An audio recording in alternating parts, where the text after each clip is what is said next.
zurnakum Rahmu wa syafina ila rahmani maulakum Sanokta mazayawi mazayakum Sanokta sarahma tausyana wa tausyakum Salamullahi hayyakum wa inullahi tara'akum Sallallahu ma'alana wa sallama atainakum Alal muhtari syafina wa mughidina wa iyyakum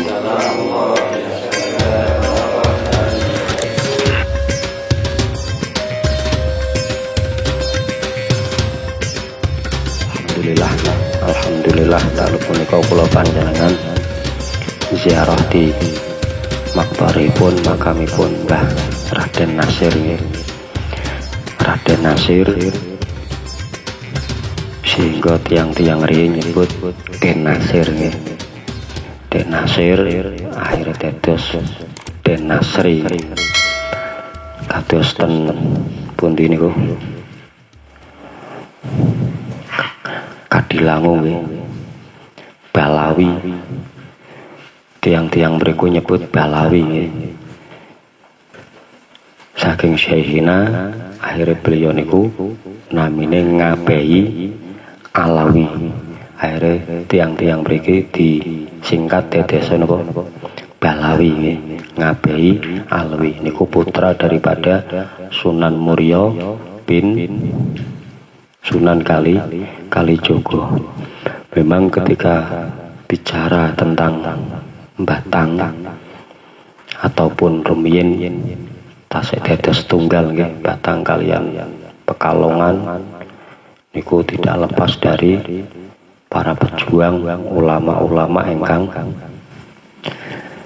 diperhitungkan nggih mulai dari zaman Demak ngantos zaman Mataram nggih ataupun Jogja niku diperhitungkan sehingga sampai berdirinya Nahdlatul Ulama.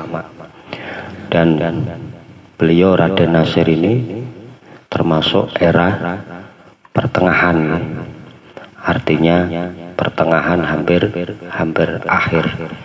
Beliau di zaman apa? Diponegoro perang Jawa yang luar biasa sehingga Belanda pun mengakui bangkrut menghadapi perang Jawa yang dipimpin oleh Pangeran Diponegoro sampai bangkrut dan menghabiskan berapa ratus ribu golden emas niku setelah penangkapan daripada Diponegoro banyak ulama-ulama yang melarikan diri dalam tanda kutip melarikan diri bukan karena takut tapi beliau juga berpikir kalau tiada pemimpin pada waktu itu keranten Diponegoro dipun tangkep sehingga beliau lebih minggir tapi pasukan-pasukan itu masih banyak. Jadi seperti di sini yang dipimpin oleh Raden Nasir, terus di Karyawardana yang ada di Paninggaran termasuk di daerah Jenggot ada Mbah Kiai Haji Husain itu beliau melarikan diri karena sekaligus berdakwah dan mendidik generasi baru yang ikut memperjuangkan negeri ini. Jadi kalau dari dulu makam Batang Pekalongan itu makam-makam tua tidak diragukan lagi. Jadi nek kula panjenengan sekarang niki zamanipun zaman fitnah zaman fitnah artinya kalau kita itu tidak mempunyai guru yang bisa kula panjenengan tunuti, kita akan tersesat karena maraknya sosmed yang bikin kula panjenengan kadang napa dedekke kebingungan ya, kacau. Itu karena napa sosmed. Di sisi lain yang masih marak yaitu napa masalah habaib. Belum lagi yang memunculkan jadi legone nemen saiki niki nggih lega nglorone makom sing menurut mereka itu makamnya kosong nggih ataupun tidak berpenghuni ataupun bisa disebut dengan makam jadi-jadian apa itu sekarang apa menjamur seperti itu. Dan mereka sampai mengatakan kita itu tidak perlu ziarah ke makam-makam yang tidak genah, cukup Wali Songo. Padahal Wali Songo sendiri punya murid dan muridnya punya murid lagi yang mana beliau menyebar ke seluruh tanah Jawa ataupun bahkan ke Nusantara. Apakah yang menyebarkan agama Islam hanya Wali Songo? Tidak mungkin, tidak mungkin Wali Songo selesai itu tidak ada penerusnya. Makanya dari Wali Songo ini diteruskan oleh santri-santrinya, bahkan sampai Abdul Muhyi Pamijahan. Beliau punya gua yang disebut dengan Gua Safarwadi. Beliau mendidik. Nek cara sakniki namine napa? Pesantren apa ora itu namanya pesantren. Tapi kalau pesantren dulu itu tidak hanya mendidik nopo agama saja, tapi sampai nopo dididik luar dan dalam karena memang dibutuhkan. Makanya secara ilmu syariatnya ya, hakikatnya ya, torekohnya ya. Di Gua Safarwadi itu yang paling terakhir. Jadi nek wis nopo istilahnya hampir mau diterjunkan ke masyarakat itu ilmu yang paling terakhir adalah torekoh yang dibiatkan di dalam nopo Gua Safarwadi itu.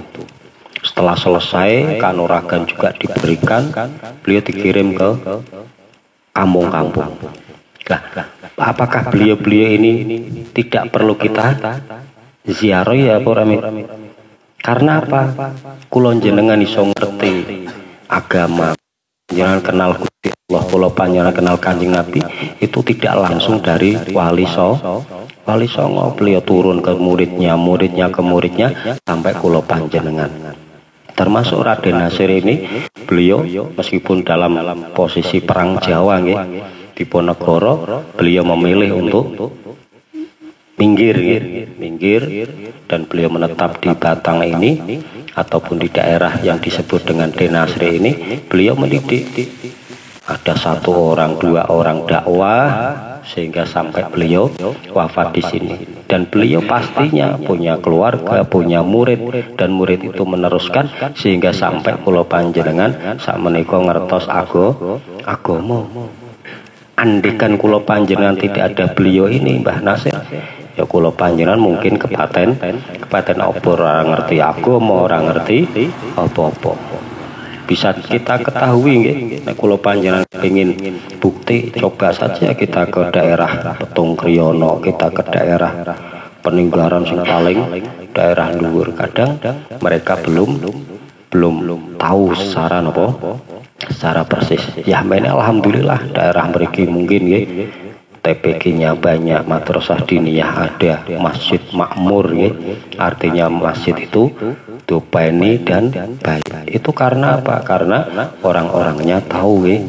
Pemane saiki mungkin banyak anak-anak yang kita angkatkan ke pesantren sehingga mereka belajar dengan ilmu agama yang nantinya akan meneruskan beliau-beliau ini. Jadi nek kula panjenengan sing disiarahi Mbah Hasyim bae karo Mbah Abdul Wahab ataupun Mbah Bisri Sansuri yang betul-betul NU.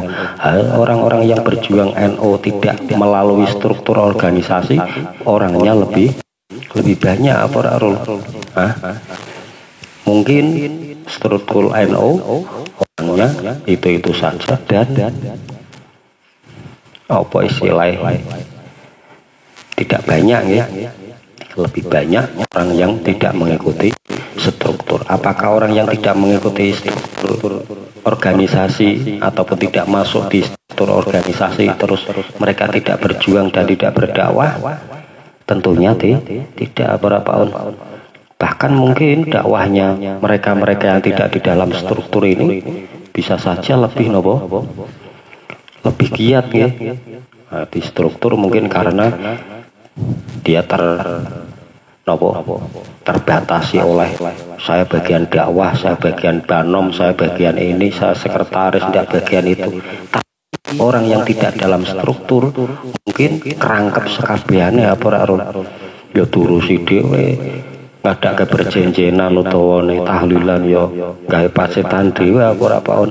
Ana nang struktur bagiane konsumsi apa beliau-beliau ini yang lebih banyak di dalam berdakwah. Makanya kula panjenengan jangan terpancing ketika di dalam sosmed yang ramai itu.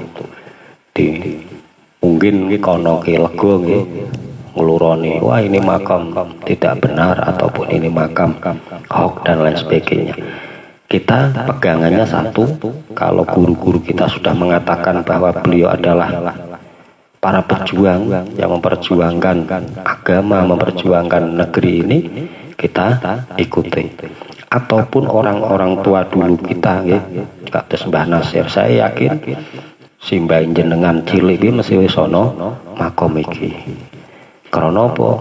Usianya beliau di tahun 1800-an, paling tidak 5 generasi nek yamene sih menangi ya berapa tahun. Karena apa? 1800 ya pertengahan, 800 awal hingga itu beliau Mbah Nasir. Paham ya? Makanya kula panjenengan sekali lagi nggih sering kula aturake ketika kula panjenengan ziarah, di samping kula panjenengan mengikuti hadis Kanjeng Nabi nggih, zuru al-kubur fa inna tudzakirukumul akhirah, juga kita mengikuti para salafus sholihin yang melakukan ziarah. Kula panjenengan ditambah ya diniati kula panjenengan mengucapkan syukur, terima kasih kepada para beliau yang telah memperjuangkan, telah berdakwah sampai ke negeri ini.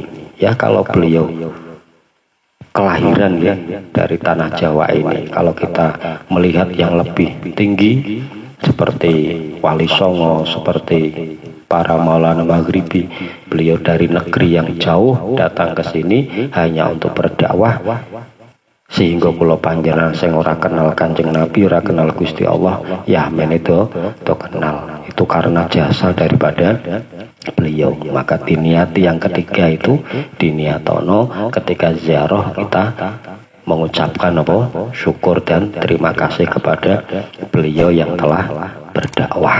Iku mawon mugi-mugi manfaat.